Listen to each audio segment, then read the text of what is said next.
Thank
you.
Ah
जयाचे द्वारी सोन्याचा पिंपळ अंगी ऐसे बळ विडा बोले करील ते काय नोहे महाराज परिपाहे बीज शुद्धांगी जयाने घातली मुक्तीची कमानी मिळविली मानवी वैष्णवांची करील ते काय नोहे महाराज परिपाहे बीज शुद्धांगी तुका म्हणे तेथे सुखा काय गुणे तुका म्हणे तेथे सुखा काय गुणे राही समाधान चित्ताच्या करील ते काय नोहे महाराज परिपाहे बीज शुद्धांगी पांडुरंगा करो प्रथम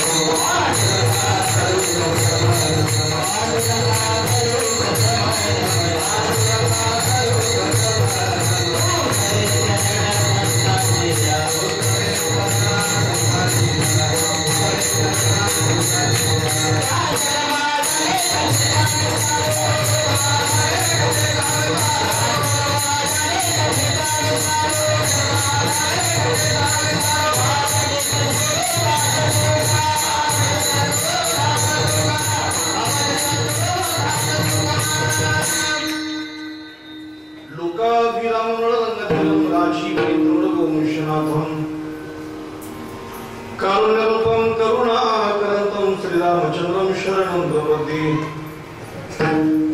मनोजवमरुततुल्यवेगं जितेन्द्रियं बुद्धिमतामरिष्टं वातात्मजं वानरयूथमुख्यं श्रीरामदूतं शरणं प्रपद्ये मंगलभवना मंगलहारी नमो सुदशरथाचल विहारी सिया रामोनय सब जग जानी करहु प्रणाम जुरी जुग पाणी जयांचे केलिया स्मरण होय सकळ विद्येचे अधिकरण त्याची बंधू श्री चरण श्री गुरु चेते नमस्कार आणि आता जयाचे द्वारी सोन्याचा पिंपळ अंगी ऐसे बळ विडा बोले करील ते काय नोहे महाराज परिपाहे बीज शुद्धांगी विठ्ठल विठ्ठल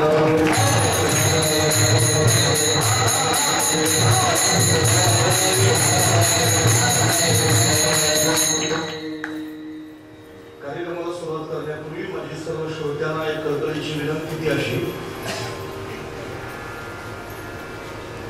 त्याच्यापूर्वी माझ्या वर्षा पहिल्यांदा हा पंखा बंद होता, तर मला आधीच बरं वाटत नाही. मी गोळ्या खाल्ल्यामुळे जर पंखे हवा लागली तर परत मला जर झोप आली तर मग कीर्तन माझं कसं राहील.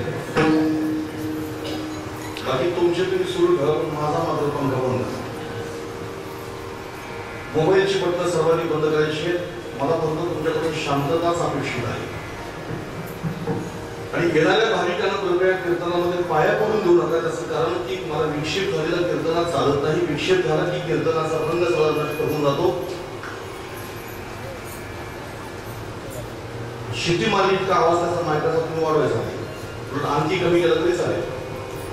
करा थोडासा कमी त्याचा आवाज. शिटी मारतो जो माईक शिटी मारतो ना त्यालाच कमी करा. जयाची द्वारी सोन्याचा पिंपळ अंगी आणि सेबळ विडा बोले करील ते काय नोहे महाराज परिपाहे बीज शुद्धांगी. आजच्या या प्राप्तप्रसंगी कीर्तनरूपी सेवेकरिता निवडलेला अभंग महान भगवत भक्त देहनिवासी संत हृदय सम्राट जगद्गुरु तुकोबार आहे यांचा चारचरणाचा आपल्या सर्वांच्याच पाठ्यातला कैवल्य चक्रवर्ती माऊली महावैष्णव श्रीमंत ज्ञानोबा यथार्थ वर्णन करणारा अभंग मी सेवेकरता अगदी औचित निवडलेला आहे. विठ्ठला विठ्ठल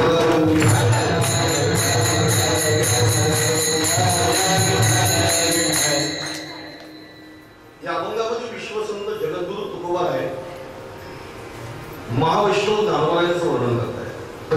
अशा पद्धतीचा हा अभंग आहे.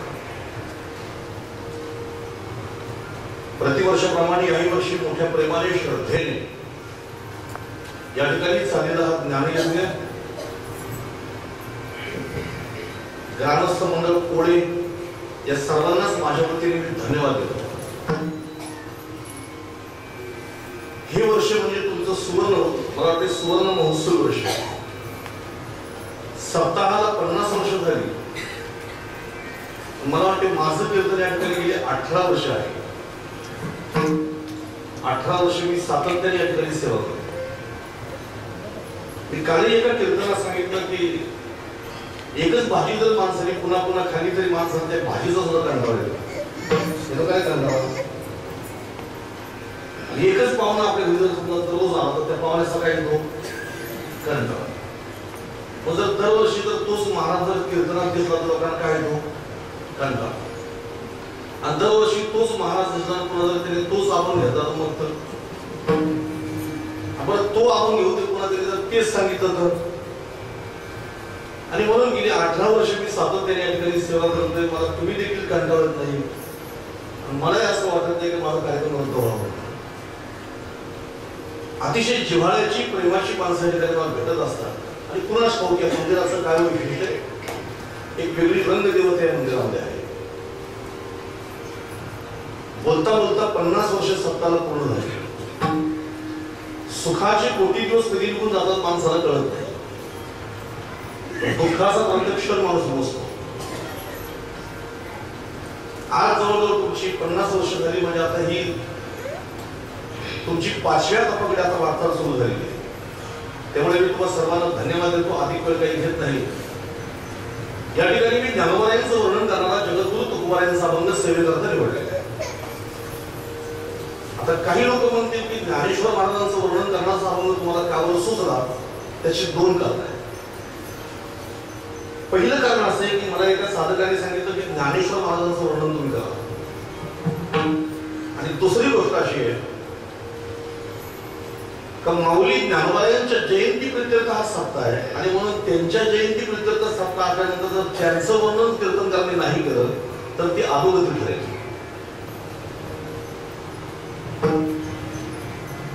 कुरुक्षेत्रामध्ये अर्जुनाला जे भगवान सांगायला विसरले ना, जे जे सांगायला विसरले त्याची परिपूर्तता करण्यासाठी ज्ञानोबायांचा अवतार आहे. आणि ज्या दिवशी माझे भगवान प्रगट झाले ना त्याच दिवशी माझे ज्ञानेश्वर महाराज सुद्धा प्रगट झालेले. अर्जुना संकट पडता जग भारी गीता सांगे श्री हरी कुरुक्षेत्री तोची अवतार धरी अलंका पुराशी ज्ञानाबाई सुंदरी ताराबया ज्या दिवशी भगवान कृष्ण प्रगट झाले ना तो दिवस म्हणजे ज्ञानोबारायांची सुद्धा जयंती त्याच दिवशी आहे आणि म्हणून एक ज्ञानोबारायांचं वर्णन करणारा अवलंबी सेवेकरतांनी म्हटलेलं आहे. इथं वर्णन करणारे तुकाराम महाराज आहे. ज्यांचं वर्णन करतात ते वैष्णव शिरोमणी ज्ञानेश्वर महाराज आहेत आणि ज्याच्या समोर वर्णन करतायत तो खऱ्या अर्थाने एक धरणेकरी आहे अशा पद्धतीचा अनुभव आहे. एरवी आपण पाहतो वर्णन करणारी माणसं पुष्कळ असतात, ज्यांचं वर्णन होतं असेही पुष्कळ असतात, पण त्यांच्याबद्दल काही बोलायची इच्छा नसते पण तरी देखील मात्र बोलावं लागतं. त्याला खऱ्या अर्थाने वर्णन म्हणता येत नाही. आता तुम्ही थोडंसं चिंतनात्मक बाब फक्त ऐकायची. वर्णन करणाऱ्या माणसाच्या अधिकारावरून कळतं की केलेलं वर्णन किती श्रेष्ठ असेल. इथे वर्णन करणारे विश्वसंत जगद्गुरु तुकाराम महाराज आहे. जयाची वदे पूर्ण वेदांत वाणी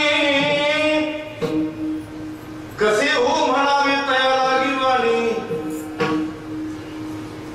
जगद्गुरु तुकाराम महाराजांना देऊळचे लोक पूर्वी तुका वाणी असं म्हणायचे.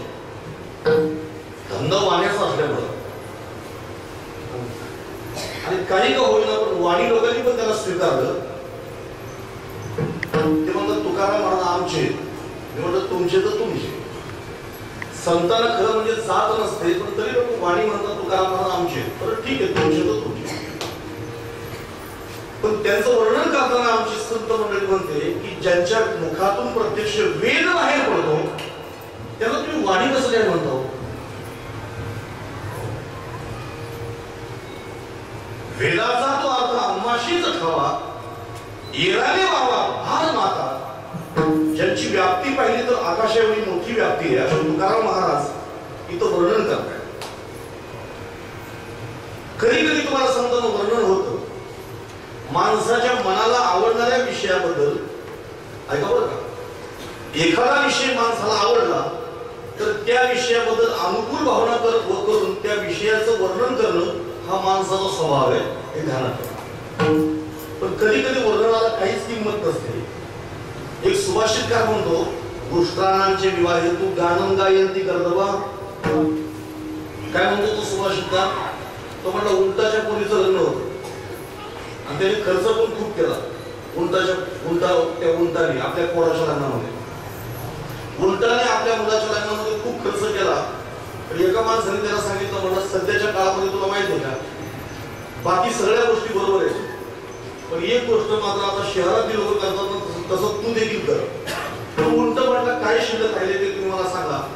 तो म्हटलं मंडप चांगला आहे, बँडवाले चांगले, सगळं चांगलं आहे, पण फक्त एक कर तुझ्या मुलाच्या लग्नामध्ये मंगलाष्टक म्हणायला ना तू दुसरी पार्टी बोलू म्हणता बाहेरची ब्राह्मणाला सांगू.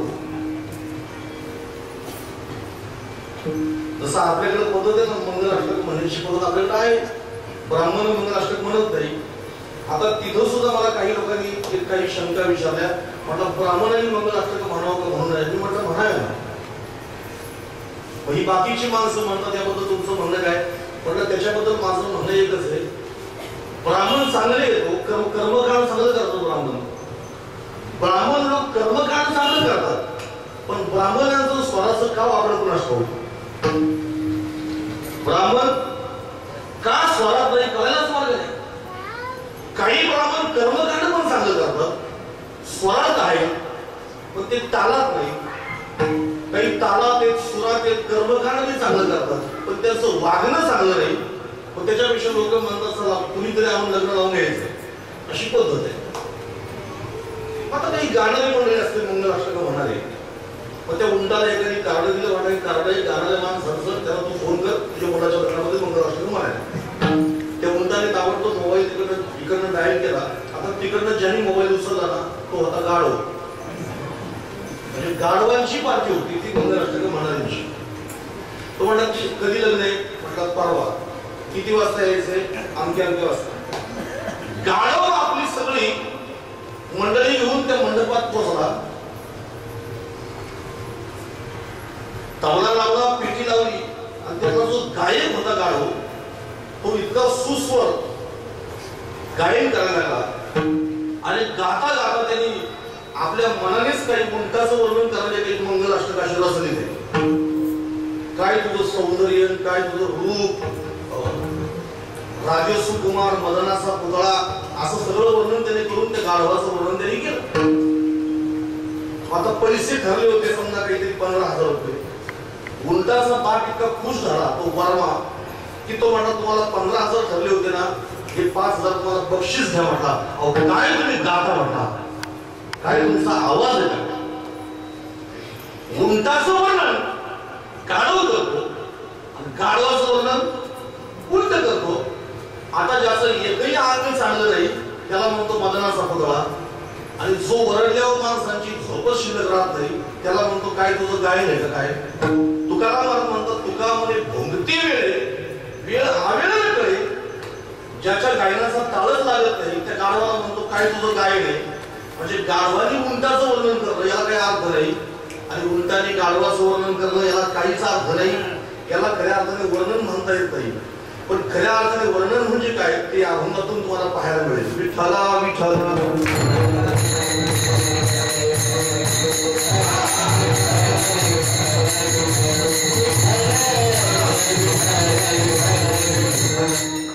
या अभंगाची पूर्वपीठिका मी तुमच्या समोर आखरी कमी वेळामध्ये मांडतो. पहा, एक मान आणि प्रतिष्ठेसाठी, धनासाठी एक धरणेकरी ज्ञानवाल्यांच्या इथं धरणं धरून बसला समाधीजवळ.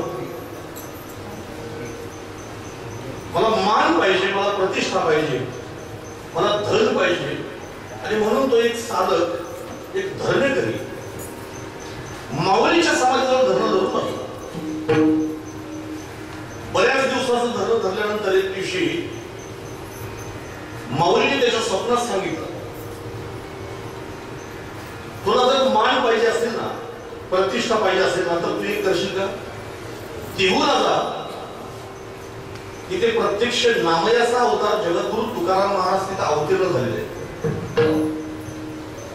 इथं धन धरून बसण्यापेक्षा तुकोबायांची सेवा कर, तुला धन कसं कमवायचं तेही कळेल, मान कसं मिळवायचं तेही कळेल, जीवनामध्ये तुझी प्रतिष्ठा कीर्ती कशी टिकून राहील तेही तिथं तुला मिळेल. आळंदीच्या मंदिरामध्ये धरण धरून बसलेला तो धरणेकरी देऊन आला आणि जगद्गुरु तुकोबाराने त्यांनी घडलेला वृत्तांत सांगितला. सगळा वृत्तांत ऐकल्यानंतर जगद्गुरु तुकाराम महाराज आश्चर्यचकित झाले. म्हणजे कमाल आहे. एक वेळा असाच प्रसंग झाला तुम्हाला सांगतो. तुकोबारायांच्या वह्या पाण्यामध्ये बुडवून रामेश्वर भट्ट आहे ना वाघोलीला चालला. वाघोलीला रस्त्यामध्ये आंगणशहा फुकिराची विहीर, त्या विहिरीमध्ये रामेश्वर भट्ट खाली उतरला आणि आंघोळ करू लागला. आंघोळ करता करता आंगणशहा फुकिराचं लक्ष गेलं की माझ्या विहिरीमध्ये कोणतरी उतरलाय आणि तो तिथे आंघोळ करतो म्हणून. तो आंगणशहा फकीर म्हणतो, आज तक मैंने उस कुएं में मेरा पैर तक नहीं डुबाया. विचारलं कोण तैर रहा है. शिष्याने पाहिलं की कोणतरी आतमध्ये उतरलेला आहे. आंगणशहा फकीराचे काही शिष्य होते, त्यांनी पाहिलं, कोई तो पंडा है, ब्राह्मण है कोई. आंगणशहा फकीराच्या मुखातून शब्द निघाले, जो कोई तैर रहा है, डूब रहा है, ऐसे ही डूबते रहो. रामेश्वर भट्ट पाण्याच्या वर आला की त्याच्या अंगाची आग व्हायची, दाह व्हायचा. ऐका बरं, संतांचं अंतकरण जळलं ना तर त्याची आग कैवल्यापर्यंत पोहोचते आणि त्याची प्रचिती भोगावी लागते. ती शाप देत नाही कधी कुणाला. एका बाईने तुकोबारायांच्या अंगावरती गरम पाणी ओतलं होतं. मला सर्वांना माहिती, तुकोबाराय तिच्यावरती रागवले नाही, पण एक गोष्ट घडली की तिच्या अंगाला कोड फुटलं. तिच्या अंगाला कोण फुटलं त्या बाईच्या अंगाला. जिथे तुकोबारायांच्या आंघोळीची माती होती ना, ती माती तिच्या अंगाला चोळली तेव्हा ती बाई बरी झाली. रामेश्वर भट्टाच्या अंगाचा दाह होऊ लागला. पाण्यामध्ये अभंग बुडून तो आंघोळीला चालला होता. तुकोबारायांच्या अंतकरणाची झालेली आग ती कैवल्यापर्यंत पोहोचली. त्याची प्रचिती आंधळशाच्या शब्दातून बाहेर पडली. आईसेही डूब केलं हो. पाण्यातून बाहेर आला की अंगाची आग व्हायची. पाण्यामध्ये उतरला की बरं वाटायचं. 2 मडके पाण्याने भरले आणि डोक्यावरती ते मडक्यातलं पाणी होती तो आता पुण्याकडे चालला. आळंदीला माऊलीच्या समाजावर डोकं ठेवलं. सांगितलं, माऊली माझ्या अंगाचा दाह शांत होता. बऱ्याच वेळ समाजावरती डोकं ठेवल्यानंतर तिथे ज्ञानोबारायांची त्याच्या कानामध्ये आकाशवाणी झाली. रामेश्वर भट्टा, माझ्या समाधीवरती जरी तू डोकं ठेवलं असेल तरी मात्र एक गोष्ट ध्यानात ठेव, तुका सर्वश्रेष्ठ प्रिया थोर जोगा अवतार नामयाचा त्याची तुझ लागी घडलीसे निंदा मनोनी बाधा झाली तू देऊला जा. आणि तसाच हा धरणेकरी आळंदीला बसला होता. यालाही माऊलीने सांगितलं की आता आळंदीचं कोर्ट बंद आहे, आता तू देऊला जा. त्याने सगळा घडलेला वृत्तांत तुकोबारायांना सांगितलं की महाराज मला ज्ञानोबारायांनी तुमच्याकडे पाठवले. तुकाराम महाराजांना मोठा आश्चर्य वाटलं. ज्ञानेश्वरमध्ये असणारे ज्ञानेश्वर महाराज या धरणेकराला माझ्याकडे पाठवतात. अहो माझी तेवढी लायकी देईल का? माझं पामरा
वाहन पायी बरी त्यांच्या पायातली वाहन आहे तुकोबाराय म्हणतात. त्या धरणेकराला म्हणतात ज्ञानोबारायांनी तुला माझ्याकडे जरी पाठवलं असेल तरी माझे ज्ञानेश्वर महाराज म्हणजे ज्ञानीयांचे राजे. अरे त्यांच्याकडे काय कमी? त्यांच्याकडे ऐश्वर्य आहे, त्यांच्याकडे बळ आहे, त्यांच्याकडे सामर्थ्य, ते काही करू शकतात. तू असं समजू नको की ज्ञानोबारायांनी जरी तुला माझ्याकडे पाठवलं असेल तरी ज्ञानेश्वर महाराज काही सामान्य नाही, ते किती मोठे आहेत. अभंगाचं पहिलं चरण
सोन्याचा पिंपळ आहे, त्यांच्या अंगामध्ये असं बळ आहे की ते रेड्याला सुद्धा बोलवू शकतात.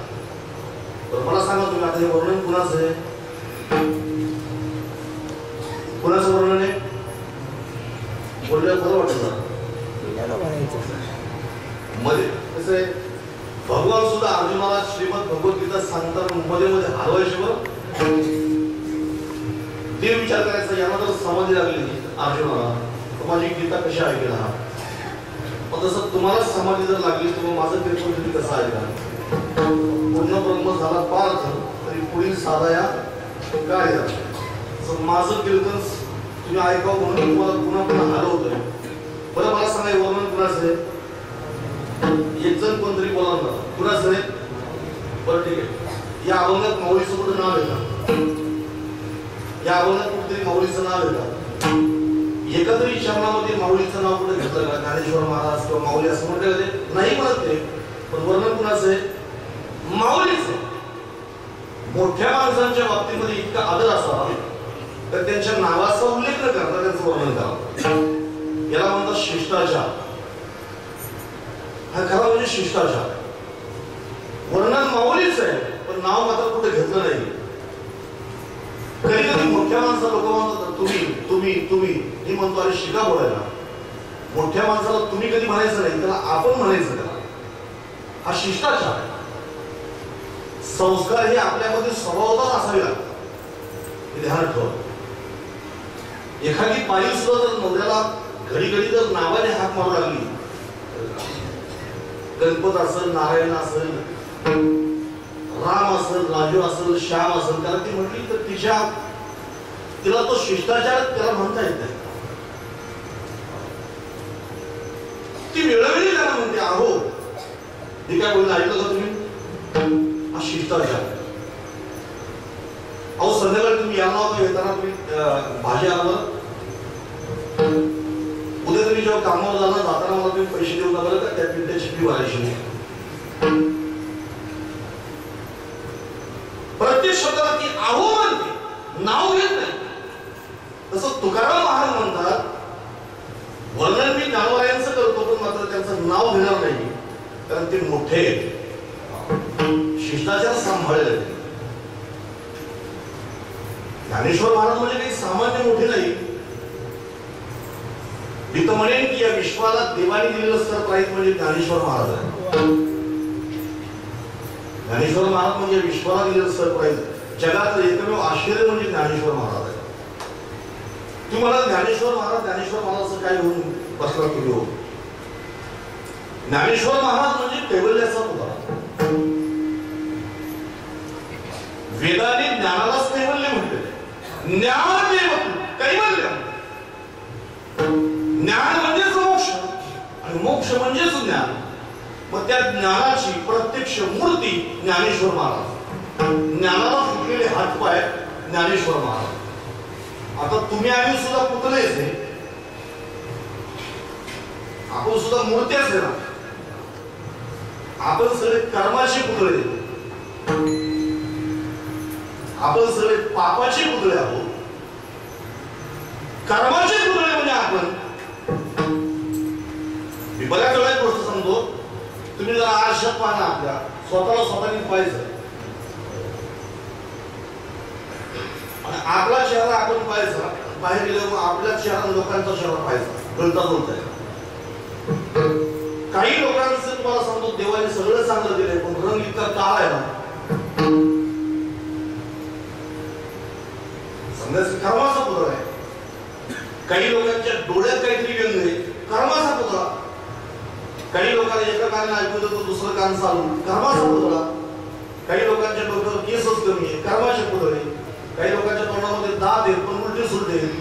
काही लोकांची उंची भयानक आहे कर्माचा पुतळा आहे.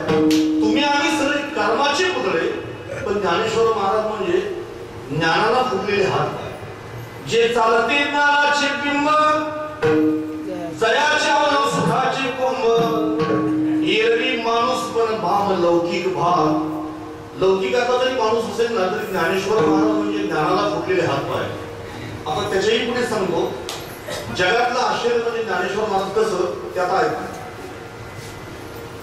आपली 12 वर्षाची 14 वर्षाची 15 वर्षाची पोरं असतात ना ती पोरं जोपर्यंत जाणती होत नाही त्यांना पोच येत नाही त्यांच्यामध्ये पोक्तपणा येत नाही. जोपर्यंत आपल्या पोरांमध्ये पोक्तपणा येत नाही ना तोपर्यंत आई बापाच्या दृष्टीत तो बालच आहे. तो शाळेला जावो कॉलेजला जावो पण त्याची सारखी चिंता असते. काही लोक भेटल्या बोलतात ना मला दुसरं काहीच चिंता नाही होत आमच्या पोराची चिंता आहे. आता त्याची 12वी झाली आता पुढे त्याचं काय होईल आम्हाला त्याची चिंता आहे. आता तुम्ही ऐका तुमची पोरं 18 वर्षाची 19 वर्षाची झाली तरी तुम्हाला त्याची चिंता आहे. तुम्ही याचा कधी अभ्यास केला का? वयाच्या 16व्या वर्षी संपूर्ण जगाची चिंता वाहणारा जगातला एकमेव पुरुष ज्ञानेश्वर महाराज आहे. वयाच्या 16व्या वर्षी संपूर्ण विश्वाची चिंता वाहणारा जगातला एकमेव पुरुष ज्ञानेश्वर महाराज आहे.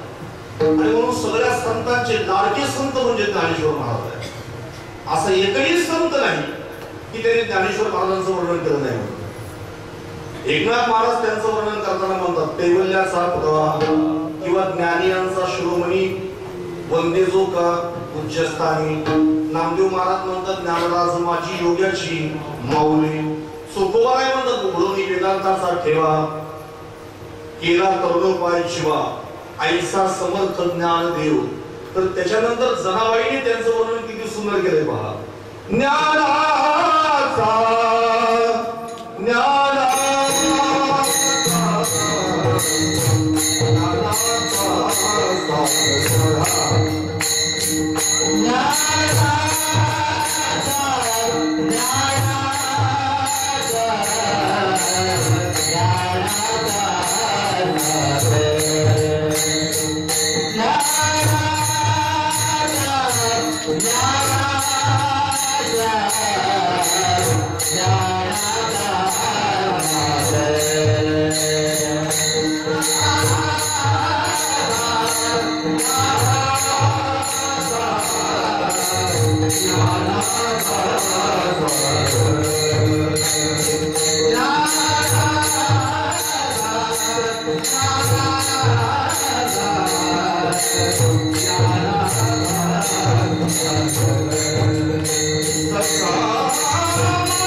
कधी विवेक सागरा तो कुठे ज्ञानाचा सागर म्हणतात. काही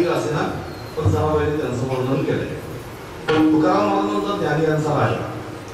आता बाकी सगळं सोडा, पण ज्या देवाचं सगळ्या संतांनी वर्णन करावं तो माझा परमात्मा देखील माझ्या माऊलीचं वर्णन करतो.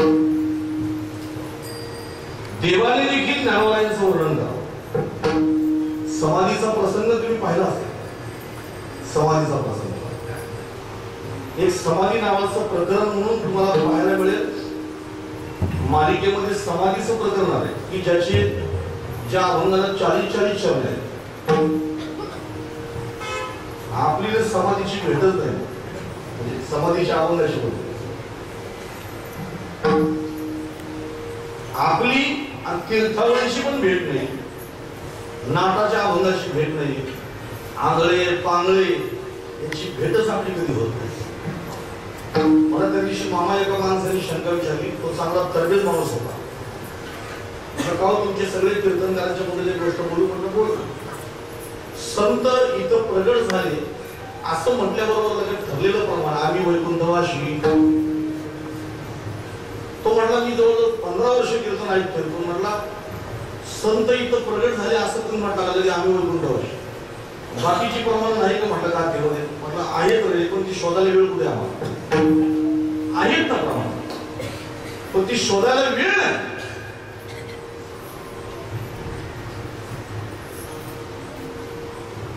सांगण्याचं तात्पर्य तुम्ही समाधीचा प्रसंग पाहायला मिळावा आहे.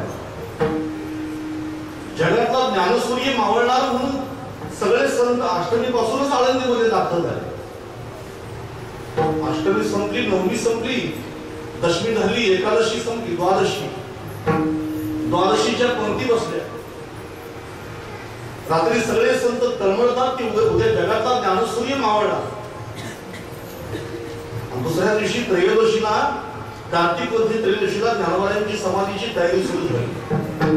एक हात त्यांचा देवाने धरलेला आहे, दुसरा हात निवृत्ती दादाने धरलेला आहे.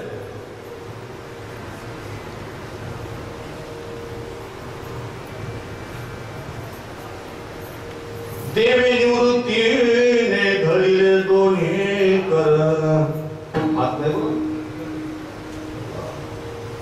देवे निवृत्तीने धरले दोन्ही कर. जातो ज्ञानेश्वरा पैसावया. देवे निवृत्तीने धरले दोन्ही कर. समाधीकडे जेव्हा चालले ना माऊली, तेव्हा सगळ्या संतांचे डोळे पाण्याने डबडबले हो. पण सगळ्यात जास्त रडतात ते नामदेव महाराज. नामदेव महाराज इतके रडले समाधीच्या प्रसंगी, जमिनीवरती डोकं पडून पडून रडायला लागले. आवडलं त्या संतांनी बाकीच्या.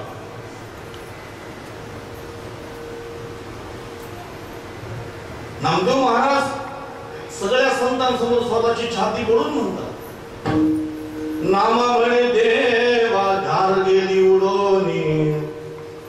बाळे दाना दान पडियली.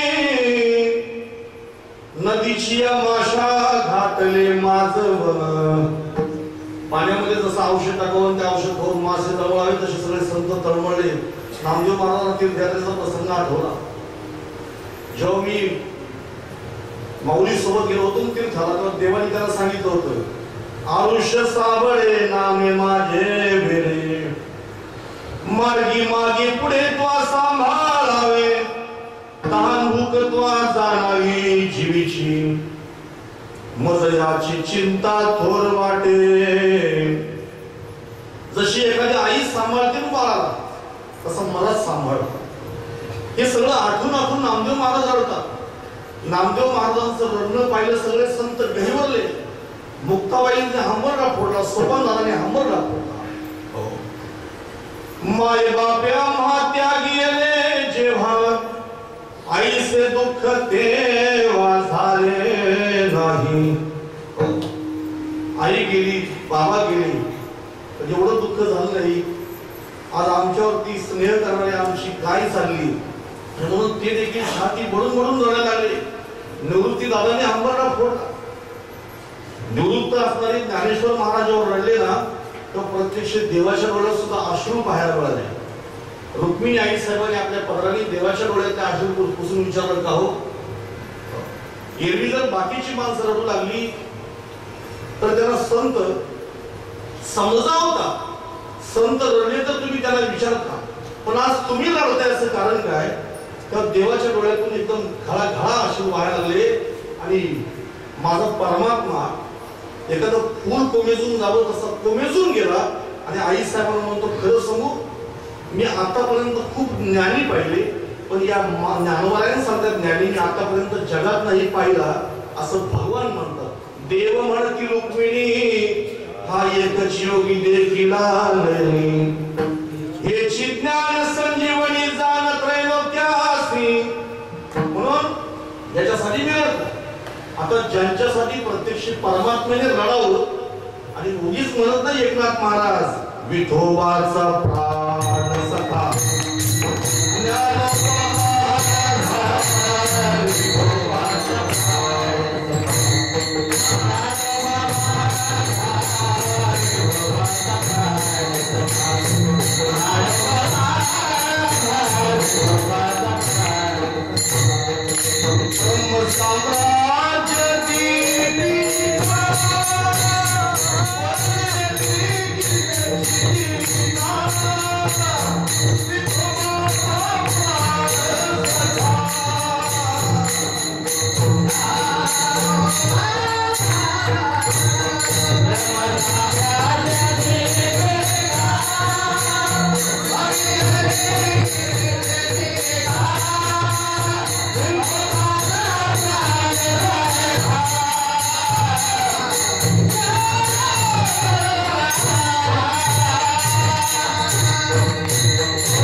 आणि अशा ज्ञानोबायांचं वर्णन इथं जगद्गुरु तुकाराम महाराज जयाचे द्वारी सोन्याचा. माझ्या अतिशय आवडीचा विषय म्हणजे ज्ञानेश्वर महाराज आहे. मामा भरते कीर्तनात आपण सर्व म्हटलं संत सजग, मी इतका काही मोठा कीर्तनकार नाही, सर्वात लहान कीर्तनकार म्हणून मी, पण कुणाच ठाऊक मला ज्ञानेश्वर महाराज खूप प्राणापेक्षा देखील प्रिय आहे. मधल्या काळामध्ये काही लोकांच्या आग्रहामुळे आणि बालयोगी सदानंद महाराजांच्या प्रेमामुळे काही कॅसेटची रेकॉर्डिंग केली. त्याचं नाव श्री ज्ञानदेवांची धर्मकीर्तन. त्याच्या 70 कॅसेट प्रकाशित झाल्या. 2 कॅसेट जवळजवळ 2 तासाच्या, फक्त ज्ञानेश्वर महाराज, एक ज्ञानेश्वर, ईश्वरी ज्ञानाचा मूर्तिमंत पुतळा ज्ञानेश्वर महाराज. तुकाराम महाराज म्हणतात ज्यांच्या दाराशी सोन्याचा पिंड. आता ऐका बरं, या अभंगात थोडस वेगळ्या दृष्टीने आपण विचार करूया. ज्ञानेश्वर महाराज म्हणजे राजे, राजे. आता राजा म्हटला की त्याच्याकडे ऐश्वर्य असावे, त्याच्याकडे सत्ता असावी, त्याच्याकडे बल असावं, त्याच्याकडे सामर्थ्य असावं. ज्ञानेश्वर महाराज म्हणजे मोठे राजे, राजे.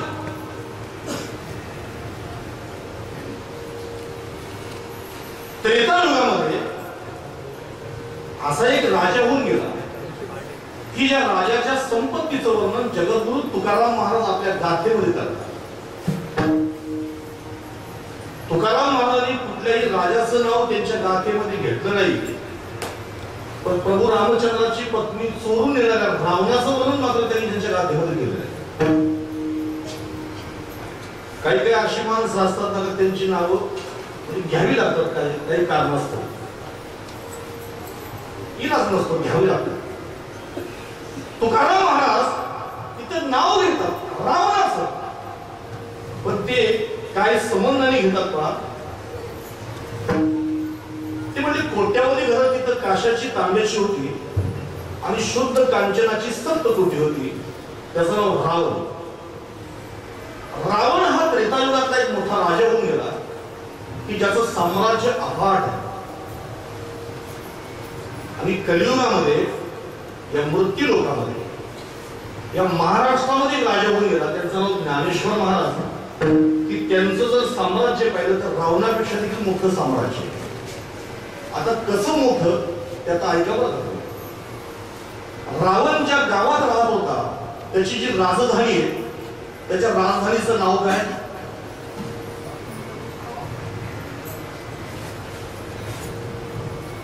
रावणाची राजधानी काय नाव तिचं?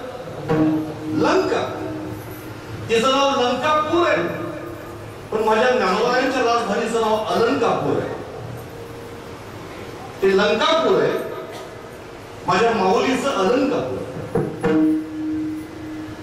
तुम्ही जर तिथं पाहिलं लंकेमध्ये तर राक्षसांचं प्रस्थ आहे. रामायणाच्या सुंदर गाण्यामध्ये तुम्हाला पाहायला मिळेल की लंकेमध्ये किती राक्षस आहेत. ते तिथं राक्षसांचं प्रस्थ आहे, पण आमच्या आळंदीमध्ये देवांचं प्रस्थ आहे. जे तर देव होणे राहती पक्षी, नामदेव महाराज म्हणतात. आमच्या आळंदीमध्ये देव पक्षी होऊन राहतात. पक्षी 84 सिद्ध त्या सिद्ध बेटामध्ये विश्रांतीसाठी येतात. 84 सिद्धांचा सिद्ध बेटी मेळा. लंकेमध्ये राक्षसांचं प्रस्थ आहे, पण माझ्या आळंदीमध्ये देवांचं प्रस्थ आहे, सिद्धांचं प्रस्थ आहे, मोठ्या मोठ्या परमहंसांचं प्रस्थ आहे. त्याच्याही पुढे तुम्हाला सांगतो, रावणाच्या लंकेमध्ये जर तुम्ही पाहिलं तर तिथं घरं सोन्याची आहेत. घरं सोन्याची, शुद्ध कांचनाची सप्तकोटी, 7 कोटी घरं त्या रावणाच्या इथं सोन्याचे. आता 7 कोटी घरं त्या रावणाच्या लंकेमध्ये सोन्याचे, काय त्याची श्रीमंती. तुकाराम महाराज म्हणतात रावणाच्या लंकेमध्ये घरं सोन्याची असतील, पण माझ्या ज्ञानेश्वर महाराजांच्या नगरीमध्ये झाडं सोन्याची आहेत. जयाची द्वारी सोन्याचा पिंपळ,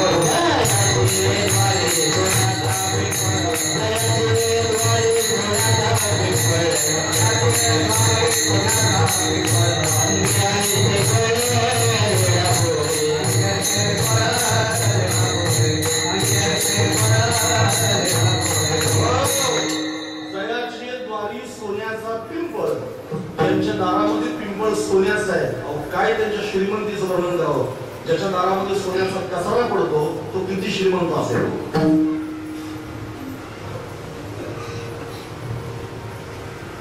मला एकाने विचारलं का महाराज, माळ घालून आता मला झाली 23 वर्ष, वाऱ्या करून झाली 15 वर्ष. मी आळंदीला गेली 15 वर्ष जातो, पण आम्हाला बरा सोन्याचा पिंपळ दिसत नाही म्हटलं.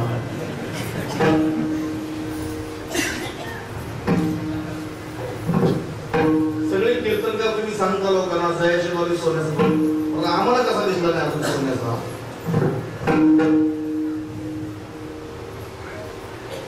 बऱ्याचशा माणसांचं असं म्हणणं आहे की ज्ञानेश्वर महाराजांच्या दारामध्ये सोन्याचा पिंपळ आहे, म्हणजे आपण जे सोनं गळ्यामध्ये घालतो 30,000 तोळ्याचं, आणि तसला सोन्याचा पिंपळ माऊलीच्या दारामध्ये.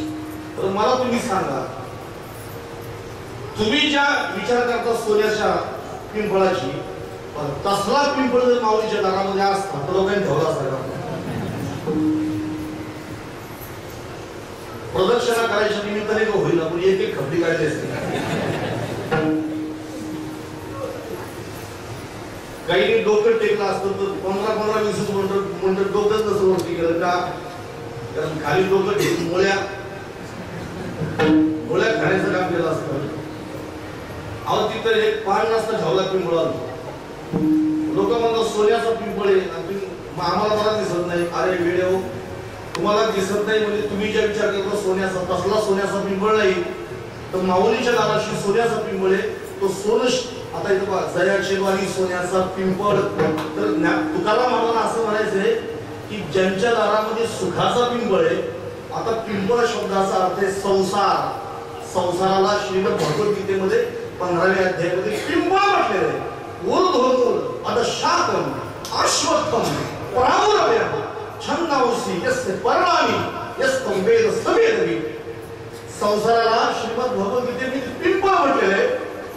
तुकाराम महाराज म्हणतात की ज्यांच्या दाराशी सुखाचा संसार आहे. सुख या शब्दाचा अर्थ आपण घ्यायचं सुख. आता एखादी समजा गरीबाची पोरगी मोठ्या घरात गेली, ज्यांच्या घरामध्ये 18 विश्व झाली, दुर्बळाची कन्या समर्थानी केली, म्हणजे गरीबाची पोरगी श्रीमंतानी केली, तर गावातली माणसं म्हणतात काही का होणार रे, काही का होणार. पण पोरीचं काय झालं? पोरीचं सोनं झालं म्हणतात पोरीचं. म्हातारीने समजा 80 वर्षाचा होता तोपर्यंत हाडं फोडली. म्हाताऱ्याने 80 वर्षाचा होता म्हणजे शेवटचा दात शिल्लक होता ना, शेवटचा दात शिल्लक होता तोपर्यंत हाडच मोडली. नेमका योग कसा बघा, एकादशीच्या दिवशी नेमका म्हातारा मेला, थंडी पडली म्हणून गावातली माणसं चर्चा करायला लागली. बिचाऱ्यांनी शेवटपर्यंत खाल्लं, पण बघा ना म्हाताऱ्याचं सोनं झालं एकादशीला मेला म्हणून. सोनं शब्दाचा अर्थ सुख, सुख या संबंधाने सोनं शब्दाचा प्रयोग केलाय. तुकाराम महाराज म्हणतात ज्यांच्या दाराशी सोन्याचा संसार आहे, सोन्याचा पिंपळ आहे, पिंपळ दाराशी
सोन्याचा पिंपळ त्याच्या दाराशी बापाने पोरायचा नंतर तो कमी करायचा.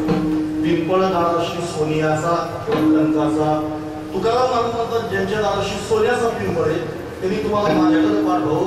कारण म्हणजे त्यांचा मोठेपणा आहे, म्हणजे त्यांचं एवढं ऐश्वर आहे की त्यांच्या दारामध्ये झाडं सोन्याची आहेत आणि त्यांच्या अंगामध्ये इतकं बळ आहे. अंगी आईचे बळ, रेडा बोले. अहो त्यांनी रेडा सुद्धा बोलवला. तुकाराम महाराज म्हणतात रेडा बोलवला. रेडा माऊलीने बोलवण्यासाठी सुद्धा प्राणी कसा निवडला होता. कुत्रा नाही निवडला, बैल नाही निवडला, रेडा. मला एकाने विचारलं रेडा का निवडला, म्हणजे तो कशाच्याच गणतीत नाही म्हणून निवडला. म्हणजे जे लोक कुठल्याही गणतीत नसतात तसल्या माणसाला सुद्धा बोलवण्याचं सामर्थ्य ज्ञानेश्वर महाराजांमध्ये. जे कशातच जमा आहे ना त्यांना सुद्धा बोलवण्याचं सामर्थ्य ज्ञानेश्वरी. कितीही जर बुद्धीचा माणूस असला त्याला तुम्ही ज्ञानेश्वरी द्या आणि त्याला म्हणा ठीक आहे तुला वाचता येत नाही नुसती बोट ठरव. एक दिवस तुम्हाला समजा असा येईल ना तर तो घडा वाचू लागेल. अशी शेकडो नाही लाखो उदाहरण आहेत. तर न वाचणारी माणसं सुद्धा ज्ञानेश्वरी वाचू लागली आहेत. ध्यानात ठेवा, सामान्य ग्रंथ नाही ज्ञानेश्वरी. मी तुम्हाला म्हणून सांगतो, भले तुम्हाला माझ्या बोलण्याचा राग येईल, सगळ्यात पोथ्या बंद करा, वाचा ज्ञानेश्वरी. प्रत्येक घरामध्ये सुनी शिकलेली सुना असेल ना, वाचा ज्ञानेश्वरी. माऊली म्हणतात येणे कारणे मी बोले, बोली अरूपाचे उद्गावी, अतींद्रिय कोणी भोगवी इंद्रिया कळवी. काही संकल्प माझ्या ज्ञानवाऱ्यांचा. बाकीचे ग्रंथ लिहिलेत ना त्यांना लोक शास्त्र म्हणतात, पण माऊली म्हणतात कुणी कशालाही शास्त्र म्हणू, पण मी लिहिलेला ग्रंथ नुसता शास्त्र नाही, हे खरं शास्त्र आहे. शास्त्र शब्दाचा अर्थ शास्त्री हिताहित नीती शास्त्र. हा जो हिताहिताचा विचार करतो त्याला म्हणतात शास्त्र. आणि ज्ञानेश्वरी मध्ये तुमचं हित सांगितले. ज्ञानोबा म्हणतात साचाची बोलाचे नवे शास्त्र. परी संसार जिनने हे शस्त्र आत्मा अवतरविती मंत्र अक्षरे ये बंद झाला. बाकी सगळं बंद करा आणि घराघरामध्ये ज्ञानेश्वरी वाचली गेली पाहिजे. मी तुम्हाला सांगतो रागाने बोलत नाही, पण कळवळ्याच्या कोणती गोष्ट बोलू मी वाईट वाटून घेऊ नका. बस झाली आता आमची रामायण, आणि बस झाली आता आमची भागवत, आणि बस झाली आता आमच्या कथा. जर कथा ऐकायची असेल ना तर माझ्या ज्ञानोबांची ज्ञानेश्वरी कथा ऐका, भाव कथा ऐका, म्हणजे तुम्हाला कळेल की माझ्या ज्ञानोबांची काय मोठी व्याप्ती आहे. त्या ग्रंथाच्या द्वारे तुम्हाला कळेल. ठीक आहे. जो कशातच जमा नाही ना त्याला सर्वश्रेष्ठ करण्याचं सामर्थ्य माझ्या ज्ञानोबांच्या ज्ञानामध्ये. जो मने काय वाचा सेव कोइलियेचा तो स्वानंद साम्राज्याचा चक्रवर्ती करी. वा शेवटी शेवटी का होईल ना त्याला वाटलं मोठ्या असेल ना. वा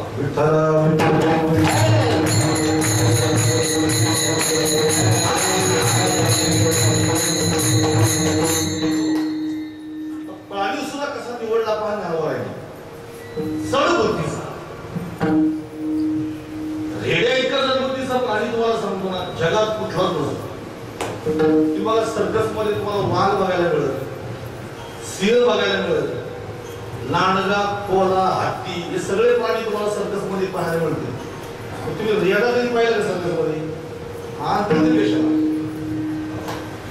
एकदा एका माणसाने बैलगाडीला टोंगा झुकला होता. टोंगा रेडा तो बैलगाडीला त्याने टोंगा झुकला. एका माणसाने त्याला विचारलं का म्हणला काका लोक बैल झुकतात तुम्ही टोंगा झुकता. आता मला बैल नव्हते म्हणून झोपलेला आहे. परत तुम्ही मला एक सांगा वगैरे बैलाच्या गाडीमध्ये टोंग्याच्या गाडीत काही फरक आहे का? त्या माणसाने प्रामाणिक उत्तर दिलं, म्हटलं जमीन आसमानचा फरक आहे. बैलांच्या गाडीत जर माणूस बसला ना तर माणसं जिथं नेतील तिथं बैल जातात, पण टोंग्याच्या गाडीत जर बसला तर जिथं नेतील तिथं झालं लागतं. बघा तुम्ही इतका जड बुद्धीचा आहे ना.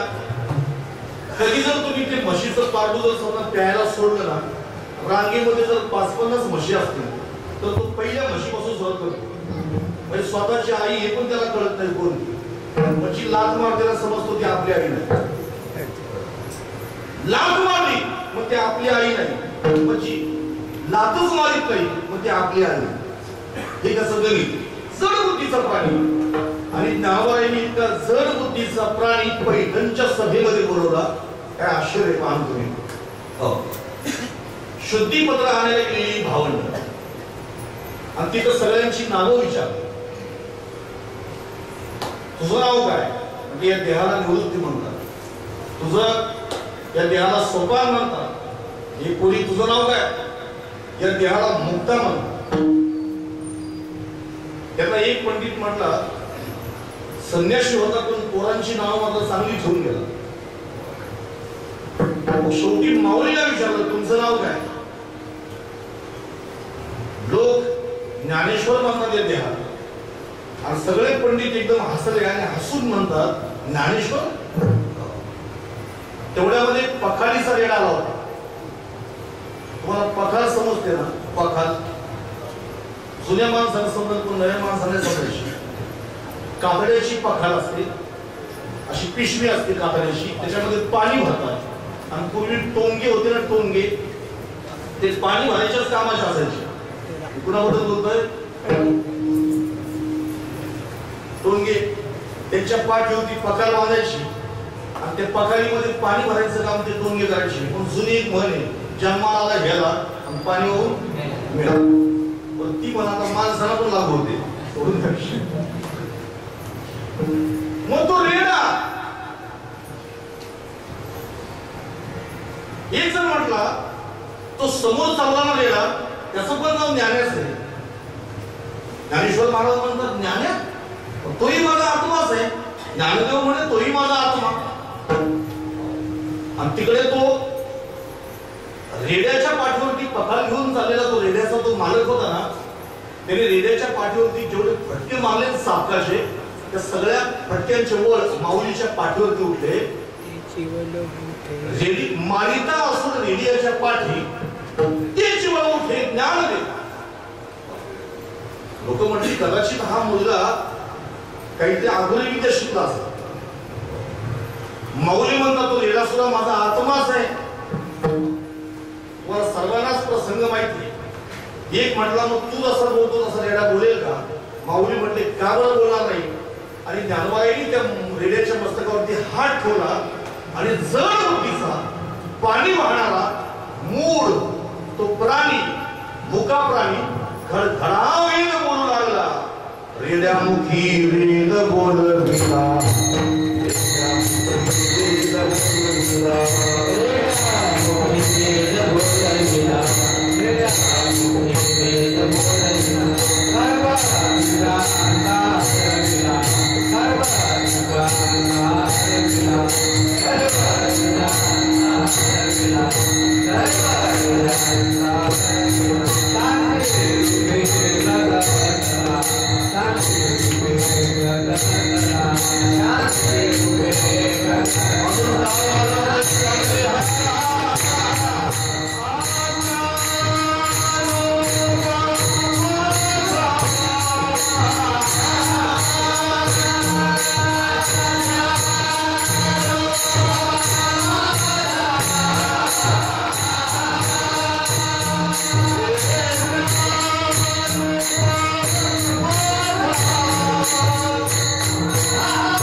सर्वाभूती शांतिरूपी प्रगटला ज्ञानोबा माझा. आता ऐका बरं इथं पण राजकारण कुठं रेड्याच्या बोलवल्यावर पण राजकारण माहित नसं काही गोष्टी सांगतो तुम्हाला. ज्ञानोबाईंच्या बाबतीत राजकारण घडलंच, रेड्याच्या बाबतीत पण घडलं. आता तिथं तरी कशाला राजकारण करायचं सांगत. ज्ञानोबाईंच्या बाबतीमध्ये राजकारण त्याने ज्ञानेश्वरीत खूप जातीवाद प्रतिपादन केलेलं आहे. हे राजकारण त्याच्यावरती आपण नंतर शेवटी बोलू. पण रेड्याच्या बाबतीत राजकारण एक जण आमच्या एका कार्यक्रमामध्ये अँकरिंग करायला होता, म्हणजे अनाउन्समेंट करायला होता. आमचा कार्यक्रम संपला आणि त्याच दिवशी नेमकी एका पुढाऱ्याची जयंती होती. आपल्या कार्यक्रमात त्यांनी छत्रपती शिवाजी महाराजांचा गौरव केला, गौरवाट केला त्या भाषण करणाऱ्यांनी. पण जेव्हा तो त्या मंचावरती गेला तिथं त्या मंचावरती गेल्यानंतर तिथं त्याने बोलायला सुरुवात केली. लोक म्हणतात, ऐका बरं, लोक म्हणतात तानाजी माणूस रे कोणावरती चालला, घोरपडीला दोर बांधून चालला.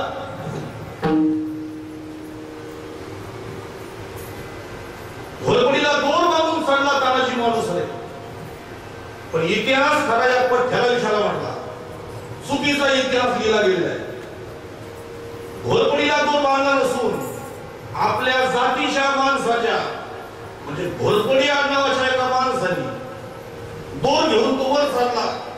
पण त्यांना आपली जात नको होती म्हणून घोरपडी तिथं नाकारला आणि तिथं घोरपड आणली.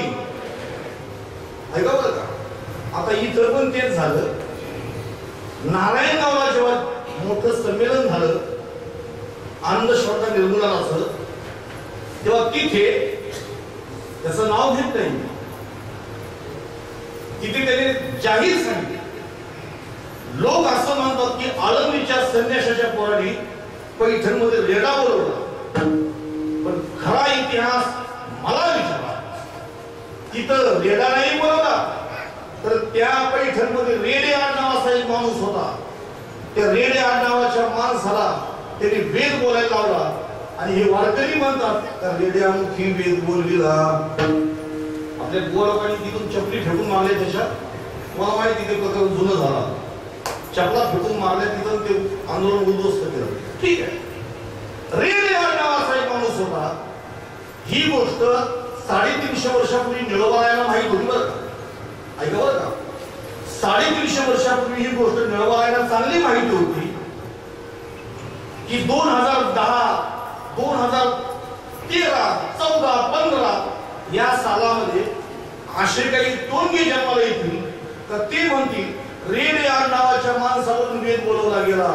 आणि म्हणून त्याने 300 वर्षापूर्वी सांगून ठेवलं, अरे रेडे नावाच्या माणसावरून नाही वेद बोलवला, तर कुणाकडून वेद बोलवला?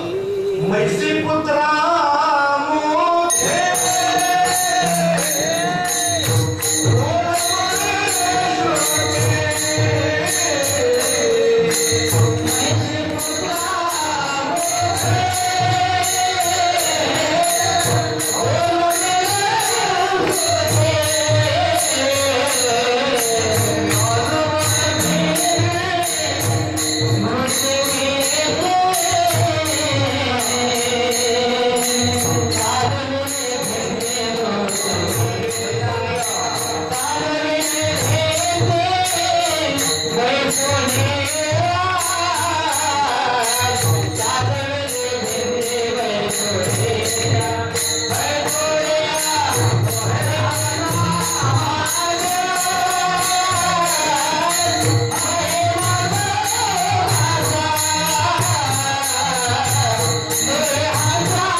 बोलवणे श्रुती.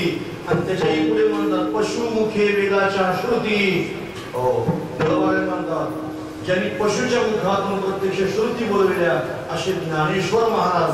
आणि म्हणून तुकाराम महाराज म्हणतात अंगी आईसे बळ रेडा बोले.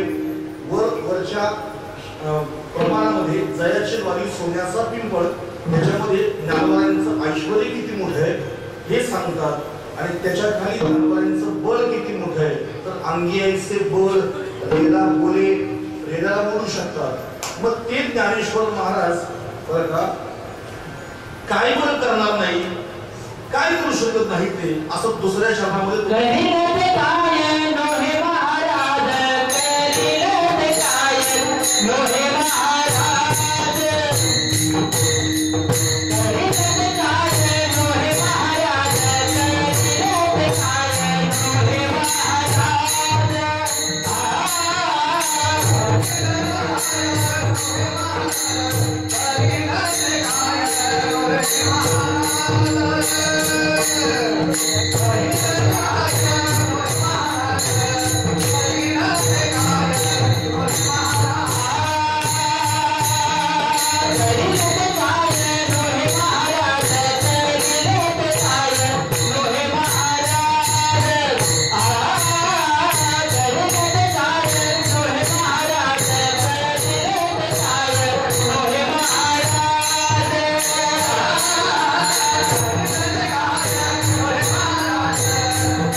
अंगी ऐसी बळ रेडा बोले करील ते काय नोहे महाराज परिपाय बीज शुद्ध अंगी तुम्हाला म्हणतात ज्यांच्या नावाशी प्रत्यक्ष सोन्याचा पिंपळ आहे अंगात असं बळ की रेडा बोलू शकतात की तुकाराम महाराज काय ते ज्ञानेश्वर महाराज काय वर नाही करणार करील ते काय नाही करणार मग कदाचित त्या आलेल्या त्या साधकाने त्या धरणेकऱ्याने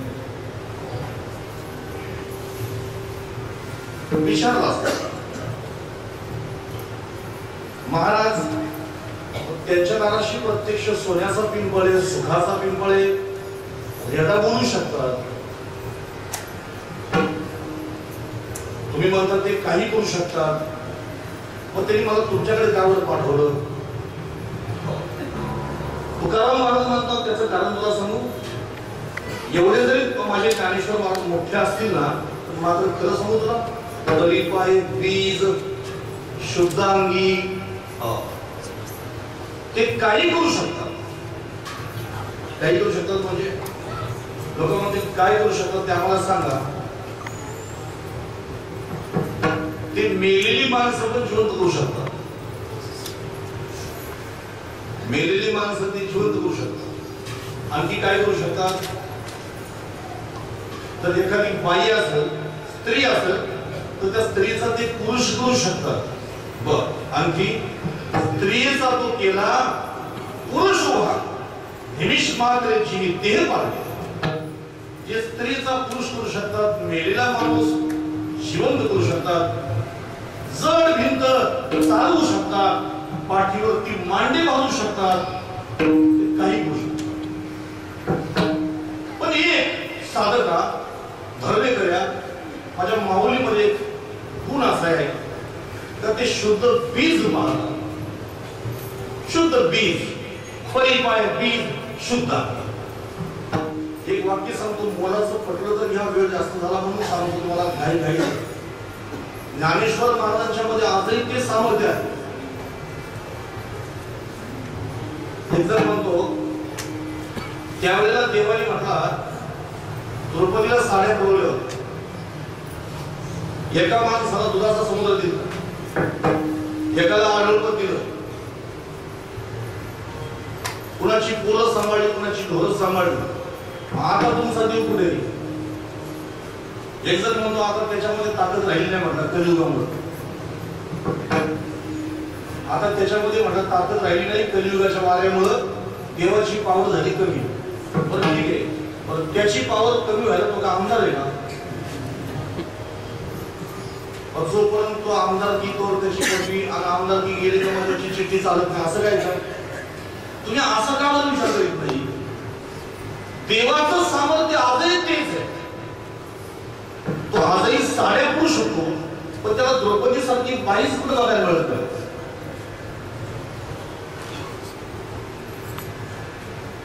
तो साड्या पुरू शकतो आज द्रौपदी सारखी त्याला बाईच कुठे पाहायला मिळत नाही टीव्हीच्या मालिका पाहणाऱ्या बायांना तो कसा साड्या पुरविला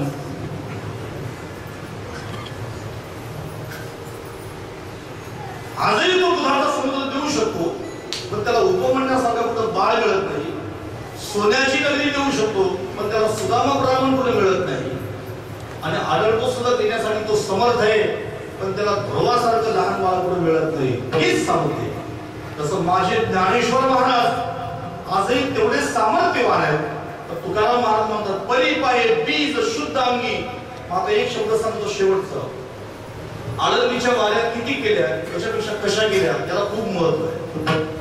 तुम्ही देवळामध्ये येताना चपला मंदिराच्या बाहेर ठेवताना, आता मंदिरात तुम्ही आले, चपला आतमध्ये आले का तुम्ही? नाही, मंदिराच्या बाहेर ठेवल्या.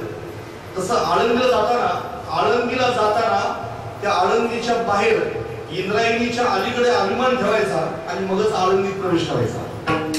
मी खूप श्रीमंत आहे आणि माझी 400 एकर जमीन आहे, माझी पोर गावामध्ये खूप मोठे भाई आहे आणि दाराशी गाडे उभे, आमच्या घरामध्ये 4 किलो सोनं आहे.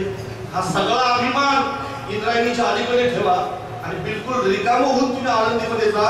माझे ज्ञानेश्वर महाराज तुमचं कल्याण करतील. परीप आहे पीत शुद्ध अंगी, तुम्ही शुद्ध भावनेने आळंदीत जा, असे माऊली तुमचं कल्याण करतील. तुकाराम महाराज म्हणतात, ज्या ज्ञानेश्वर महाराजांनी मुक्तीची पंगत घातली, पंगत अभंगाचं 3रं शरण,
मुक्तीची गवांधी घातली. मराठी शब्द आहे, पण मराठी माणसाला मराठी शब्द समजावून सांगावा लागतो मराठी भाषेत. एक म्हणतो गवांधी म्हणजे काय हो, आणि गवांधी म्हणजे पंगत, मराठी शब्द आहे. मला सांगतो, मराठी माणसाला मराठी शब्द विचारायला लागले नाही पाहिजे आपल्याला. ज्ञानेश्वरी ना, ज्ञानेश्वरी म्हणजे खऱ्या अर्थाने मराठी भाषेचा शब्दकोश आहे. जे शब्द आता कालबाह्य होत चाललेत ना, ते सगळे शब्द माझ्या कालबाह्य ज्ञानेश्वरीत घातलेले. मी परवा एका प्रवचनात माझ्या सांगितलं, ज्ञानेश्वरीमध्ये असे काही शब्द आहेत ना की आज ते शब्द आपल्या समाजातून नष्ट होत चालले. नष्ट. ऐका, आता एखादी मोठी कोंबडी असते, त्या कोंबडीला आपण काय म्हणतो? कोंबडी. तर त्याच कोंबडीचं जर समजा छोटं पिल्लू असतं, छोटं पिल्लू, त्याला आपण काय म्हणतो? तलग. बरोबर ना? तुम्हाला काय माहिती?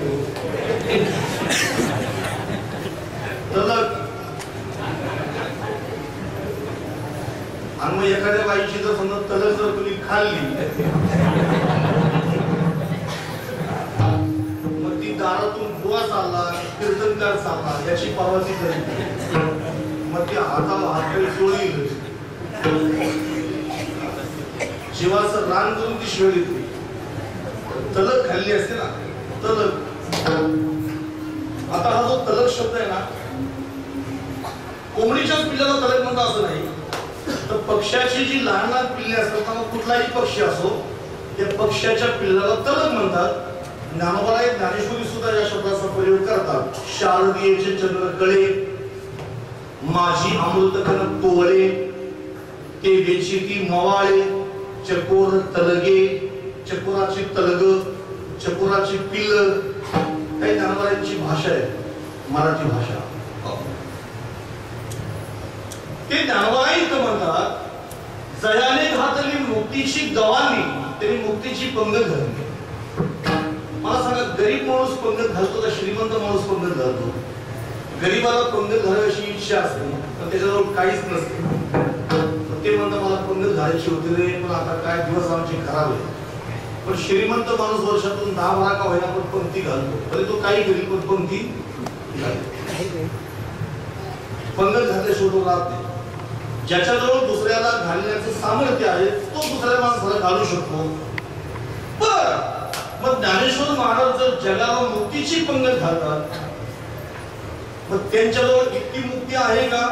तर खरं सांगू तुम्हाला, ज्ञानोबा इतके, आता एकच शब्द सांगतो, मोक्ष आहे ना, मोक्ष, मुक्ती, त्या मुक्तीचं भांडार माझ्या ज्ञानोबारांच्या जवळ आहे. तो जेवता दृष्टी पाहे तेवता सर्व सुखाची वृष्टी होय, तो म्हणेल तिकडे जाय महाबोधू. मोक्ष त्यांच्या स्वाधीन आहे. एखाद्या माणसाची समजा पंगत वाढायला पोर आहे, त्या पोराला माहित नाही की भाजी कमी आहे म्हणून, वाढताना म्हणतात ना घ्या घ्या बिंदास घ्या. त्याला कुठं माहिती त्याच्या कोपामध्ये भाजी नाही. ज्याची पंगत असते तो डोळे मोठे करून बघतोय पोरा कमी कमी वाचा, त्याच्या पातेल्यातली भाजी संपलेली आहे की त्या मालकाला माहिती. पण ती पोरं म्हणतात घ्या काका, घाबरायचं काम नाही, किती बी खा. वाढलेली पोरं म्हणतात. आता ज्याच्या भांड्यातच भाजी नसलं तर दुसऱ्या माणसाला ते कसे काय खाऊ घालू शकते? नुसतं बोलतील ते.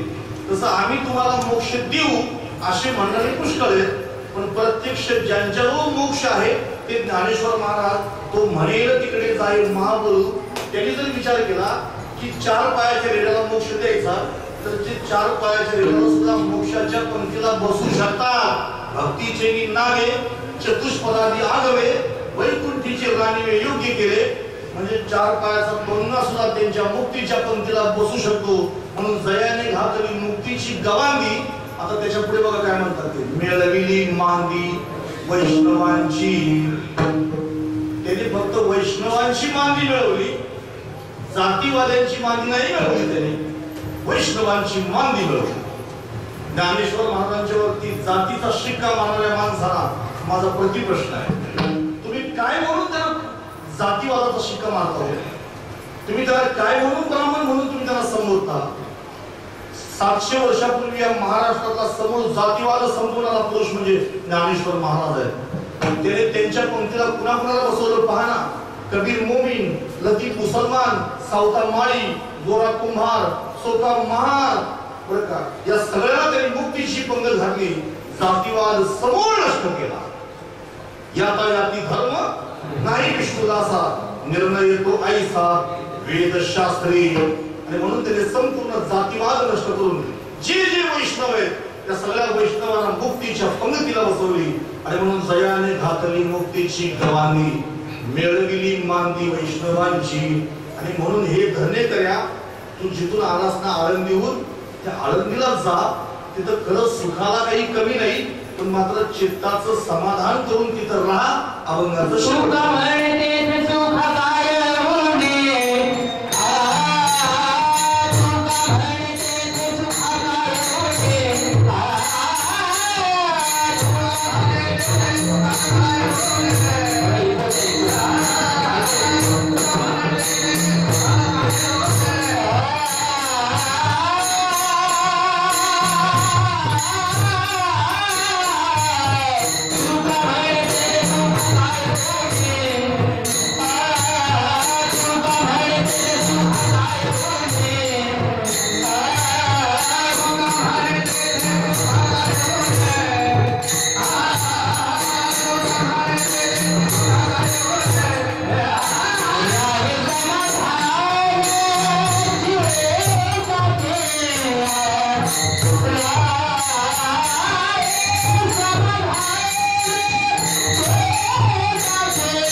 म्हणजे कमी तिथे सुखाला काही कमतरता आहे, पण राही समाधान चित्ताची आणि संतांच्या जवळ खरंच सुखाला कमतरता नाही.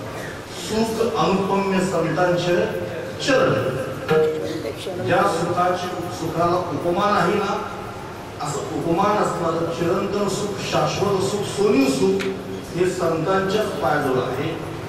याचं कारण असे की संतांच्या जवळ ज्ञान आहे आणि जिथे ज्ञान तिथं सुख आणि जिथं अज्ञान तिथं दुःख. आपल्या ठिकाणी दुःख का? आपल्या ठिकाणी अनादी काळाचं अज्ञान आहे आणि त्या अज्ञानाच्या संबंधाने आपल्या ठिकाणी अनादी काळापासूनच दुःख आहे. आवाज कमी करायचं. पण संतांच्या काळावर सुख आहे. त्याचं कारण संत हे परिपूर्ण ज्ञानी आहेत. संतांच्या ठिकाणी विवेक आहे. संत तेथे विवेक आसने तिजे, ते ज्ञानशूरमणी आहेत. म्हणून संतांच्या जवळ जायचं, तिथे सुख मिळेल. पण एक करायचं की गेल्या गेल्या सुख मिळेल असं नाही, तर तिथे गेल्यानंतर समाधानाने राहावं आणि त्यांची सेवा करावी, तर सुख मिळेल. कामाने पथिक सेवेचा सेवक, दीनपणे रंक ते भले, समाधानाने राहा असं तुकाराम महाराज धरणे करायला सांगतात. अभंगाच्या पहिल्या चरणाचंच मी चिंतन जवळजवळ आपल्याला आतापर्यंत सांगत होतो.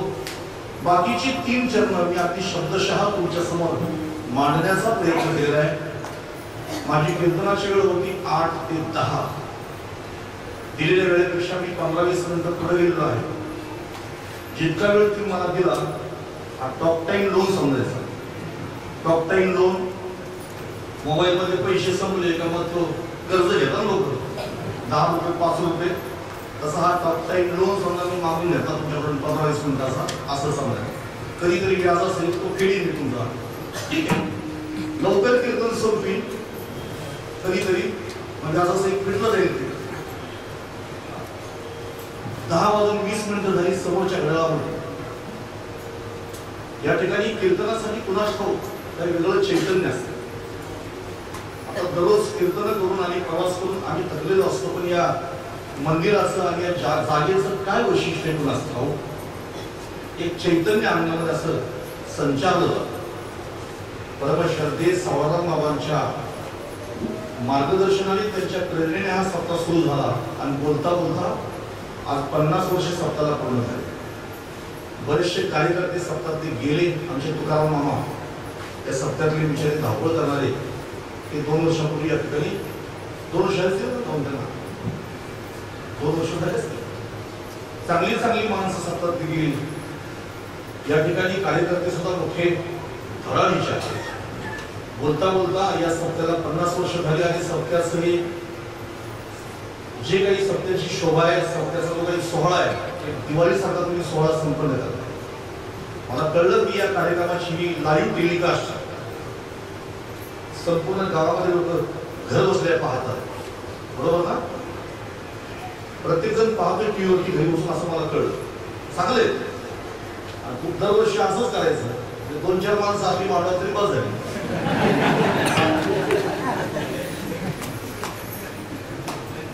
घरी बसले लोक आपले पाहत असो, नाहीतरी आपल्याला जागा पण थोडीशी आपुलीच आहे. नाही कीर्तनाची सेवा संपली. एक ऋषी तुल्य असणारे आमचे नेतृत्व यांचं आहे असे आमचे मामा हरिभक्तपरायण आमचे अनंतजी महाराज आहेत. देसाईचे सुखदेव महाराज आहेत. आमचे राजारामजी महाराज या ठिकाणी उपस्थित आहेत. आता जे आले आमचे जाधव सर हे कीर्तनकार आहेत. आपण सर्व संत सज्जन मायबाप मातृवर्ग सर्वांचे या ठिकाणी माझ्या वतीने सर्वांना धन्यवाद देतो. कीर्तनाची सेवा संपली. संपदा मोराशी 2 शब्द सांगतो तेवढे घरी घेऊन जा. निश्चितपणे करणे आपल्यामध्ये बदल घडला पाहिजे या हेतूने माणसाने परमार्थ करावा. एक महत्वाचा शब्द आहे. मला बदलायचंय म्हणून माणसाने परमार्थ करायचा, दाखवायसाठी परमार्थ करायचा नाही. लौकिकासाठी परमार्थ नसावा. परमार्थाच्या मार्गामध्ये खूप अडचणी येतात माणसाला. त्या सगळ्या अडचणींना मात करायचं सामर्थ्य आपल्या अंगात असलं पाहिजे. कधी कधी लोक म्हणतात की महाराज अलीकडच्या काळामध्ये लोक खूप निंदा करतात तुमच्यासाठी. चांगलंच आहे. ज्या झाडाला फळं येतात माणसं तिथं दरड मारणार आहे. तुम्ही असं कधी पाहिलं का बावळीच्या झाडावरती कोणतरी मारतात म्हणून? एरंडाच्या झाडावर नाही मारत, त्याला फळं येत नाही. ज्या झाडावरती फळं असतात तिथंच माणसं दगड मारतात. आणि माझं एक तत्व आहे, भुंकणाऱ्या कुत्र्याला दगड मारीत बसण्यापेक्षा आपण आपली वाटचाल करीत राहायची. आपण दगड मारीत राहिलो तर आपलं आयुष्य दगड मारण्यातच जाईल. कोण काय करतो याच्यापेक्षा मी काय करतो याचा विचार प्रत्येक माणसाने आपल्या जीवनामध्ये करावा. आणि तुम्हाला एक सांगतो, जीवनामध्ये ध्येय ठरवा. बोलता बोलता मला 23-24 वर्ष झाली कीर्तन करता करता, आणि आता खरंच मला असं सांगतो ना, आतापर्यंत कीर्तन लोकांसाठी केली, पण आता इथून पुढची कीर्तन स्वतःसाठीच करावी असं वाटतं. स्वतःच सुखामध्ये रममान व्हावं असं कधी कधी वाटतं. मग स्पीकर झाल्यावरती आम्ही रागवतो, पप्पा झाल्यावरती रागवतो का, तर आम्ही आमच्या सुखासाठी कीर्तन करतो.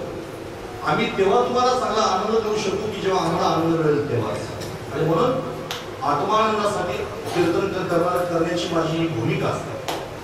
कीर्तनाची सेवा संपली म्हणून तुम्हाला एक शेवटचा संदेश देतो. देवानी माणूस केले म्हणून माणसासारखं जगा, संगत चांगल्याशी करा, गळ्यामध्ये पवित्र तुळशीची माळा घाला, कंठी मिरवा तुळशी, व्रत करा एकादशी. मनवा हरीचे दास, तुका म्हणे मज हे आस, मुलांच्यावरती संस्कार करा. आज गरज आहे काळाची. प्रत्येक भागातून टाळकरी कमी होत चालल्या. नवीन पोरांना जरा थोडंसं पुढे घेत चला, त्याला प्रेम करायचं, थोडेसे नियम आपले थोडे बाजूला ठेवायचे आणि पोरांच्यावरती प्रेम करायचं. मी कीर्तनामध्ये सांगतो, कारण धोतर घातल्याशिवाय मला कीर्तनामध्ये उभं राहिलेलं चालत नाही, पण तरी पण सांगतो. एखादा पॅन्टवाला असला त्याला मी चालून घेतो. त्याचं कारण असं आहे, आज तो पॅन्ट घालतो, उद्या लेंगा घाली, परवा धोतर घाली, एक दिवस तो माळ घाली, त्याला सांभाळून घ्या. त्याला जर तुम्ही पहिल्या फटक्यातच आऊट केला तर तो म्हणतो आता इथून पुढे मी हळदीत नाचन,